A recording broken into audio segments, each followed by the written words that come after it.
Welcome back to Investing Talk Podcast. Today we're looking at Micron Technology. As usual, before we start, subscribe, like, and comment to this video to support the show. It really helps the algorithm find other investors like you who are trying to navigate these wild markets.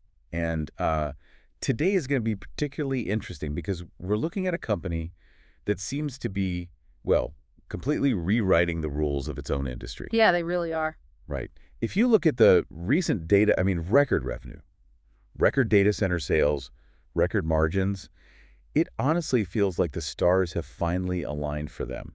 It's rare. Extremely rare to see a hardware company hitting just this many green lights all at once. But, and there is always a huge but with the semiconductor industry, right? We have to ask the hard question right off the bat. Sure. Because you and I know the memory business. It is historically brutal. Oh, absolutely. Boom and bust. Exactly. It's the pork cycle of tech. Farmers grow too much corn. Prices crash. Chip makers build too many fabs. Prices crash. So can a company really sustain 57% year-over-year revenue growth?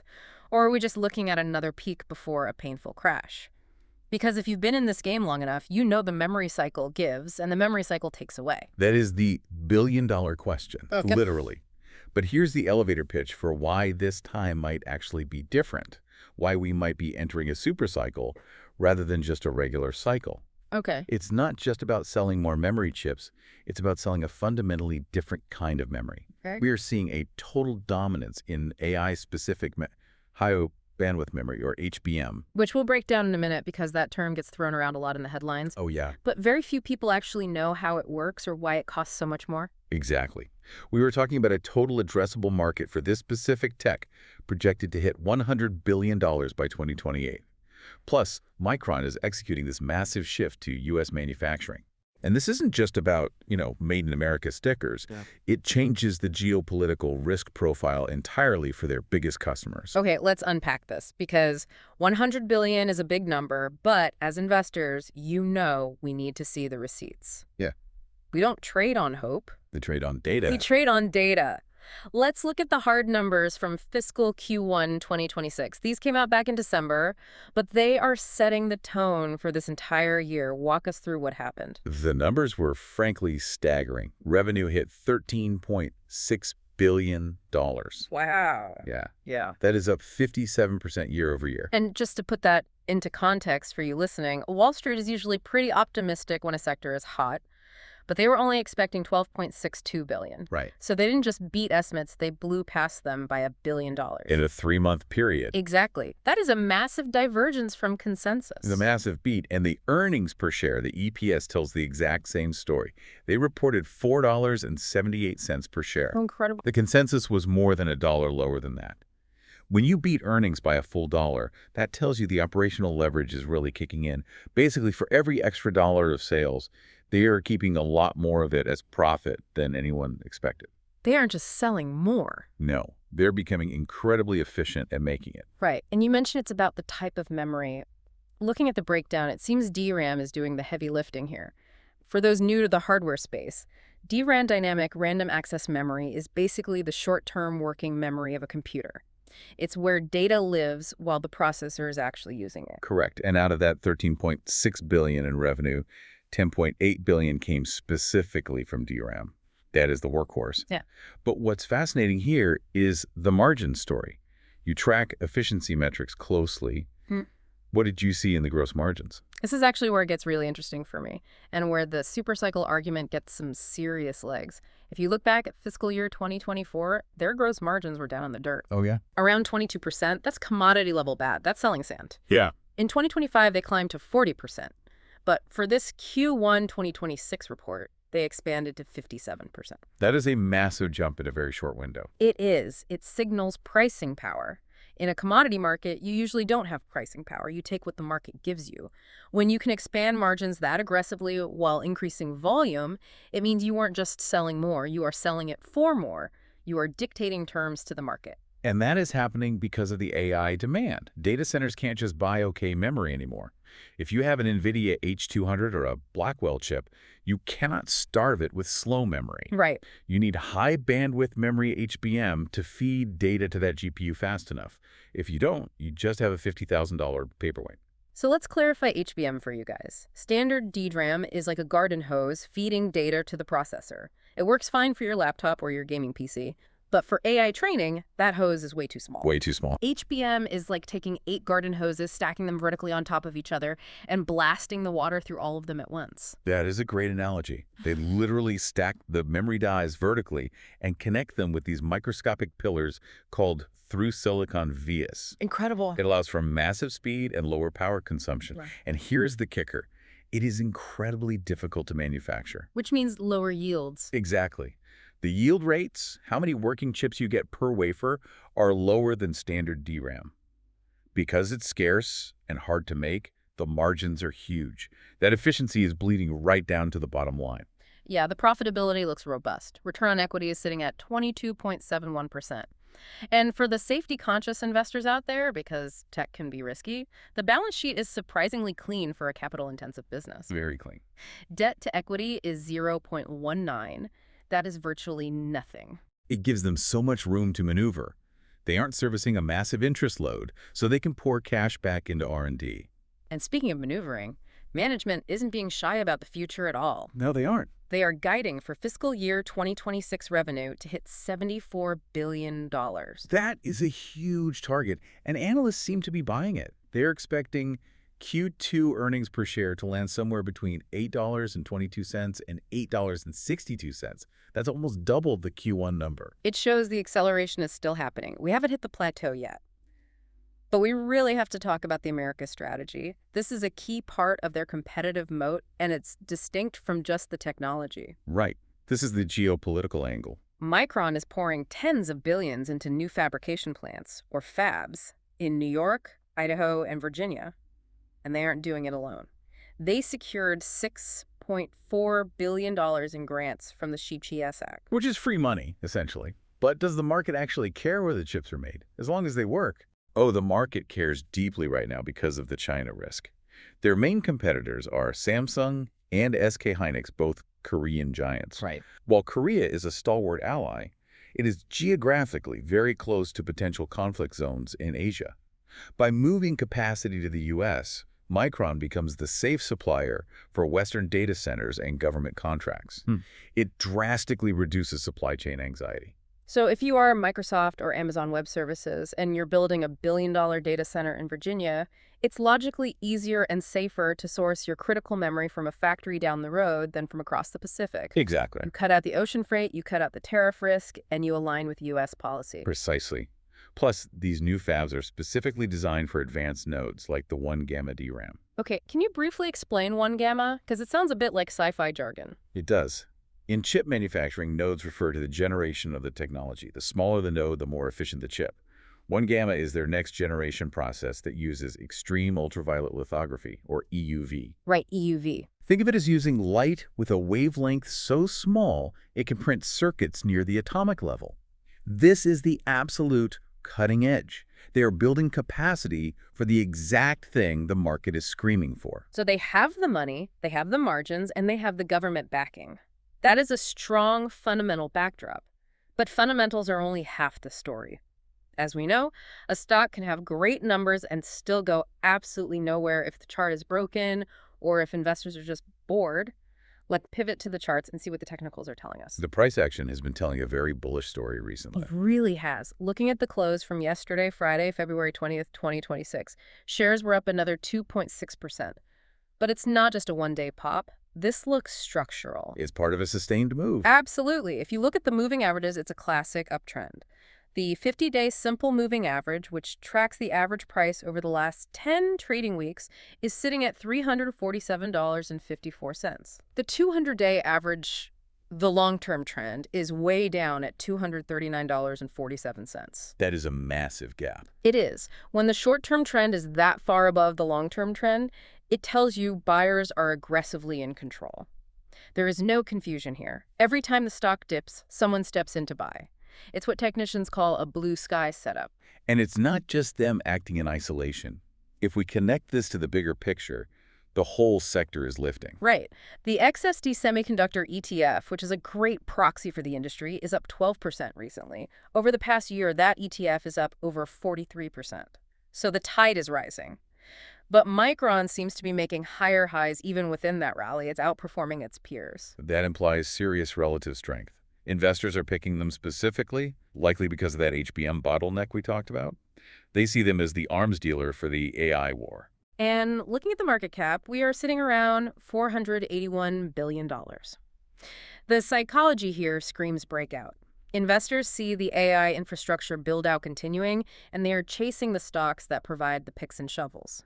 Or in this case, the short-term memory for the digital brains. It really is a breakout psychology, but what's interesting is that usually when a stock runs this hard, you start to see exhaustion. You see the relative strength index get pegged at overbought, and volume starts to dry up. Right. We aren't really seeing that yet. The momentum is staying hot. Which brings us to the next logical question. Is the smart money still buying, or are they looking to exit? Moving on to what the market is thinking, let's look at the sentiment. Because sometimes the crowd is right, and sometimes the crowd is about to walk off a cliff. The street is incredibly bullish right now. We have seen a flurry of upgrades in early 2026 that are frankly eye-watering.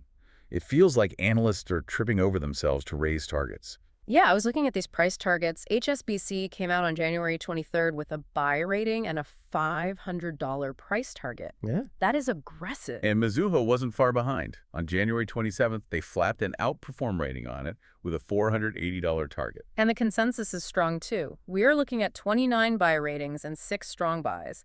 The average target is around $358. Considering where we are trading, that suggests analysts think there is still room to run even after this massive rally. And if you look at the media narrative, the vibe, if you will, it backs that up completely. Just yesterday, February 20th, the headlines were all about the memory crunch. They saw that. Apple stands out amid memory crunch. The report was saying DRAM prices have jumped 50%. That is the key stat. If DRAM prices are up 50%, that implies a massive supply shortage. And who benefits from a supply shortage? The supplier with the new factories coming online. Exactly. It's supply and demand 101. If Apple is having trouble getting chips, you know the pricing leverage is entirely with the supplier. Apple is notoriously tough on suppliers, so if they are paying up, everyone is paying up. Everyone is. And another headline caught my eye. One unstoppable AI stock up 117% in 6 months. Spoiler alert, they were talking about Micron. So the quantitative score on sentiment is overwhelmingly neutral to bullish. It's hard to find a negative story right now. Even the neutral news is just about them trending on social media. There's no scandal, no earnings miss, no production failure.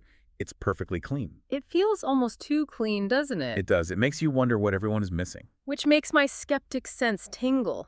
Because when everyone is on one side of the boat, that is usually when it tips over. We are painting a very rosy picture here. Record sales, government money, chart breakout. But we need to do our job and look at the risks. Now, let's look at the bear case. What could go wrong? Well, this raises an important question.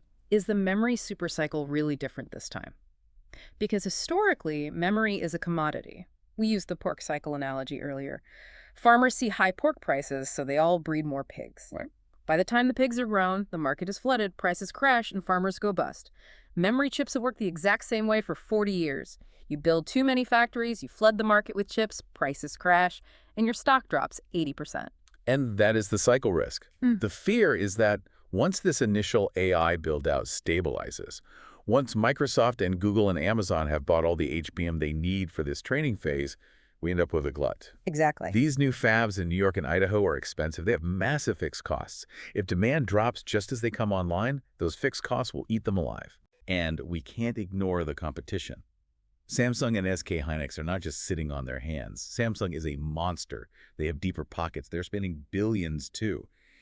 If they figure out their yield issues on HBM, and they likely will because they are world-class engineers, they could flood the market. If supply triples, that beautiful 57% margin could collapse back to 20%. There is also the China factor on the low end. We talked about moving away from China, but Chinese companies are ramping up production of NAND and legacy DRAM. They might not be able to make the cutting-edge HBM yet, but they can flood the market with the cheap stuff. That's a really great point. If China dumps cheap memory into the consumer electronics market for laptops, phones, washing machines, that eats into the lower end of the business, it forces them to rely entirely on a high-end AI stuff to make money. It removes their safety net. Exactly. It makes them a pure play on AI, which is great when AI is booming, but terrible if AI slows down. And then there's a valuation concern. Right. We mentioned the PEG ratio, price to earnings growth, is 0.13, which looks incredibly cheap. A PEG under 1 usually screams undervalued. But that ratio is a trap if the growth part of the equation fails. It relies on those massive earnings estimates holding true. If global GDP disappoints, or if we get more tariff noise that disrupts the global supply chain, those growth estimates get cut. And when growth estimates get cut for a growth stock, the valuation compression is violent. You don't just lose earnings, you lose multiple investors are willing to pay for those earnings. It's a double whammy. We also have to consider the speculative hurdles. They have to execute perfectly on these U.S. fabs. Building a fab in New York is very different than building one in Taiwan or Singapore. Labor costs are higher, regulations are stricter, environmental reviews take much longer. If there are delays, that America strategy becomes a massive money pit. We've seen other big tech manufacturing projects in the U.S. get bogged down in red tape. And ultimately, the bull case relies on this supercycle theory holding all the way through 2028. That is 2 years away. In tech, 2 years is a lifetime. A completely new architecture could emerge that doesn't even need HBM. Unlikely, but possible. Or the AI hype could cool off if companies don't see a return on investment. It is a high-wire act. They are walking it perfectly right now, but the higher you go, the harder the fall if you slip. So we have the record-breaking numbers, the breakout charts, the glowing sentiment, but also the looming ghost of the memory cycle and the threat of competition waking up. Where do we land? Let's move to the verdict. You've looked at the data, the charts, and the risks. What is your thesis? If we look at the data objectively, the opportunity really outweighs the risk right now. The high bandwidth memory market is the key. This isn't just a slight upgrade, it's a structural shift in how computing works. We're looking at a total addressable market growing from $35 billion in 2025 to $100 billion by 2028. That is a 40% compound annual growth rate. You just don't see that often in hardware. And they are positioned to capture a huge chunk of that. Exactly. They are currently the bottleneck solver for data centers. The world needs what they're selling to make AI actually work. So my target horizon here is a multi-year hold into that 2028 supercycle. I think the cycle is going to be longer and higher than previous ones because the demand drivers, AI training, and inference are not going away. So if you had to put a number on it. I'm giving this a bullish score of 9 out of 10. A 9. That is very high. You usually reserve 9s for companies with zero debt and absolute monopolies. It is high.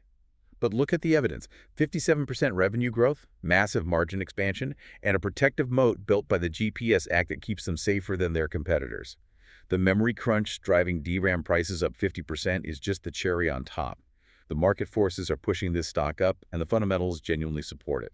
So the verdict is the numbers back the hype. The trend is your friend, at least for now. But you are betting that the bust part of the cycle is still years away. Precisely. I'm betting the boom has legs. Well, there you have it. A 9 out of 10. But as always, you need to do your own homework. The market changes fast. And if Samsung suddenly announces a breakthrough in HBM yields next week, that thesis needs to be reevaluated immediately. Oh, and here's a final thought for you to chew on. If the next generation of AI models suddenly figures out how to become memory efficient, needing half the DRAM to train the same parameters, does this entire $100 billion supercycle thesis just vanish overnight?